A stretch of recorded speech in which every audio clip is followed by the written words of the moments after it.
Just because we feel like doing something does not mean that we have to do it or make what we are desiring our entire identity.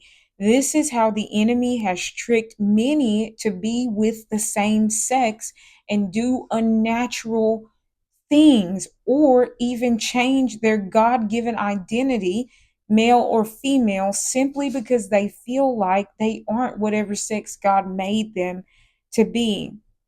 You and I, friends, are who God says that we are and nothing less. Our feelings don't decide that, which moves me into the next truth. Sexual immorality causes confusion.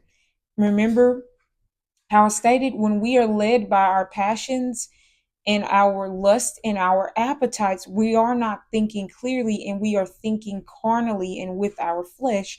Therefore, we are confused and keeps our mind foggy and unable to think clearly about the things of God.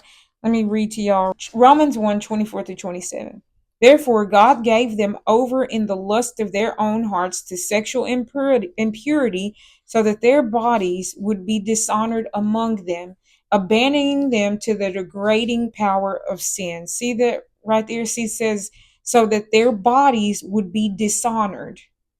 Not only are we dishonoring our bodies by committing sexual immorality, but we are also trying to change them. Y'all, this is in the Bible.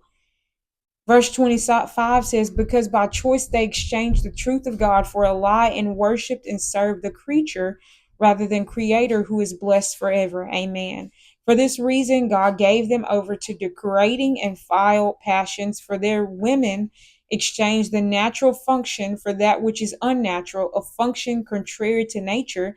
And in the same way, also the men turned away from the natural function of the woman and were consumed with their desires toward one another, men with men committing shameful acts, and in return receiving in their own bodies the inevitable and appropriate penalty for their wrongdoing.